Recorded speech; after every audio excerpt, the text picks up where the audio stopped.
আসসালামু আলাইকুম, কেমন আছেন সবাই? আশা করি যে যেখানে আছেন সবাই আল্লাহ তাআলার অশেষ রহমতে ভালো আছেন, সুস্থ আছেন। আলহামদুলিল্লাহ আমরাও ভালো আছি। আর একটা নতুন ভিডিও দেখার জন্য সবাইকে আমন্ত্রণ জানাচ্ছি। আর এই তো আজকের ভিডিওটা শুরু করে দিলাম নাস্তা বানানো দিয়ে।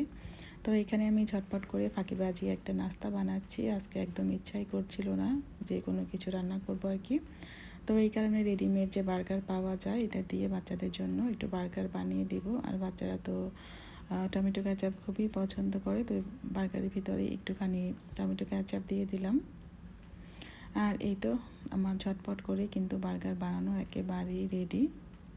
তো এটা হচ্ছে আমি আমার জন্য বানিয়েছি আর বাচ্চাদের জন্য হচ্ছে বানিয়েছি। তো যাই হোক, ভিডিও শুরুতেই আপনাদের কাছে একটা রিকোয়েস্ট করে নিই, যদি আমার ভিডিওটা আপনাদের কাছে ভালো লেগে থাকে প্লিজ একটি লাইক করবেন। সেই সাথে আজকে যদি আমার চ্যানেলে নতুন হয়ে থাকেন চ্যানেলটাকে সাবস্ক্রাইব করে রাখবেন, যাতে করে আমি নতুন কোনো ভিডিও আপলোড করলে সাথে সাথে নোটিফিকেশনটি আপনার কাছে চলে যায়। আর সময় সুযোগ বুঝে আপনি আমার ভিডিওটা দেখে নিতে পারবেন। আর এদিকে আমি অফ ক্যামেরাতে কিন্তু রান্নাবান্না করে নিয়েছি। তো এই তো আজকে সামান্য রান্নাবান্না করেছি, আর সেই সাথে হচ্ছে আজকে একটা ভর্তা করব। এই ভর্তাটাই হচ্ছে আপনাদের কাছে শেয়ার করব। তো আমি হচ্ছে আজকে বটবটি ভর্তা করব। তো গতকালকে ভাজি খেয়েছি, তো আজকে ভাবলাম যে এটাকে ভর্তা করি। তো এই তো এটাকে ধুয়ে হচ্ছে আমি তো লবণ দিয়ে এখন সেদ্ধ করে নিব, আর সাথে আমি কয়েক কোয়া রসুন দিয়েছি। তো এটাকে হচ্ছে আমি এখন সেদ্ধ করে নেব, পানিটা আর কি শুকিয়ে নেব। আর এই ভর্তার জন্য আমি এখানে 2 পিস দিলাম চিংড়ি মাছ। আমি সবসময় চেষ্টা করি ভর্তা বানালে একটু চিংড়ি মাছ দেওয়ার জন্য, কারণ চিংড়ি মাছ দিলে কিন্তু এটা ফ্লেভারটাই হচ্ছে একদম খুবই ভালো আসে, খেতে খুবই ভালো লাগে। আর চিংড়ি মাছের গ্রান যে খাবার থাকে সেই খাবার কিন্তু খেতে খুবই ভালো লাগে। তো যাই হোক, এখানে আমি পেঁয়াজ আর কাঁচামরিচ দিয়ে এটাকে খুব ভালো করে আর কি ভেজে নিব।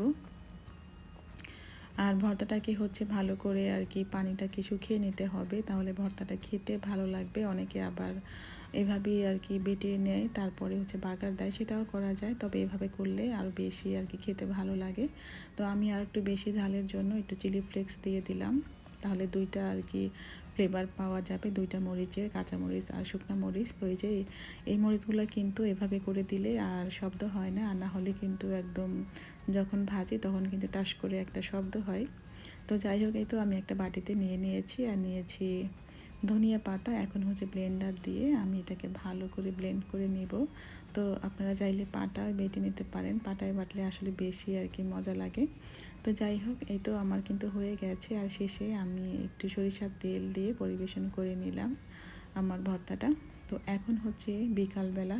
তো বিকালবেলা হচ্ছে আমি পিৎজা বানাবো।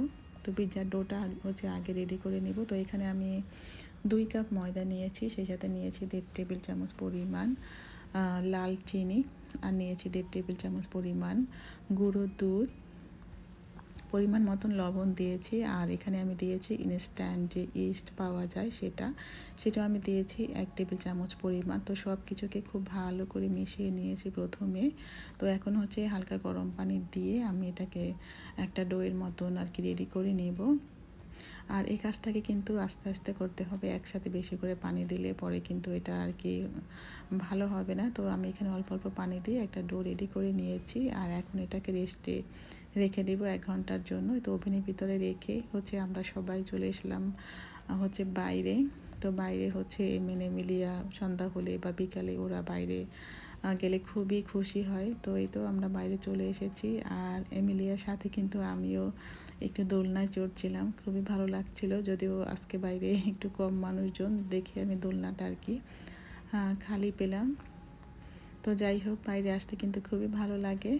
আর এই তো বাংলাদেশি এক ভাবি মজার ভাপা পিঠা বানিয়ে নিয়ে এসেছে। আসলে বিদেশের বাড়িতে বাংলাদেশি মানুষ পাওয়া কিন্তু আসলে খুবই ভাগ্যের ব্যাপার।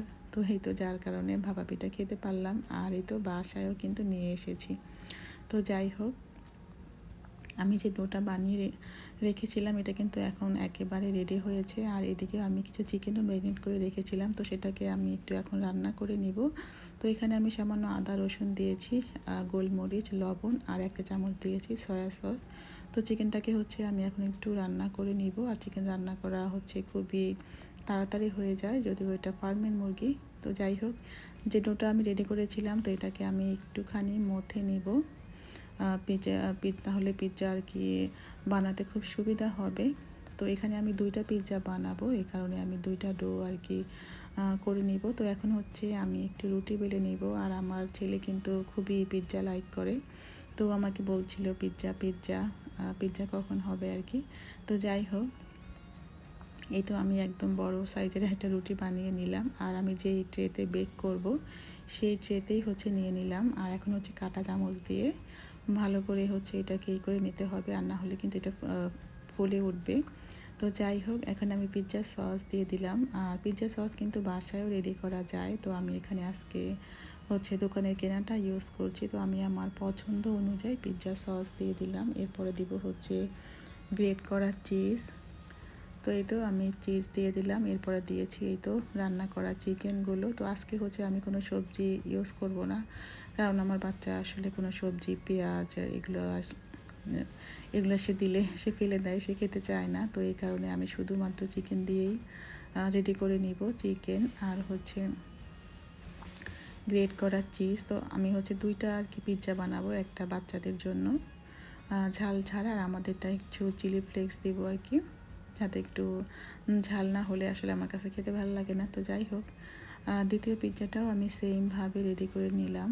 প্রথমে হচ্ছে পিৎজা সস দিয়ে, আর হচ্ছে দিয়েছি চিকেন, আর সেই সাথে আমি একটু স্লাইস করা কিন্তু চিজও দিয়েছি, কারণ একটু বেশি চিজ দিলে কিন্তু খেতে ভালো লাগে। আর সব শেষে দিলাম অরিগানো, এটা দিতে আমি একেবারে ভুলেই গিয়েছিলাম। এটা না দিলে কিন্তু পিৎজার যে আসল টেস্ট সেটা কিন্তু আসবে না।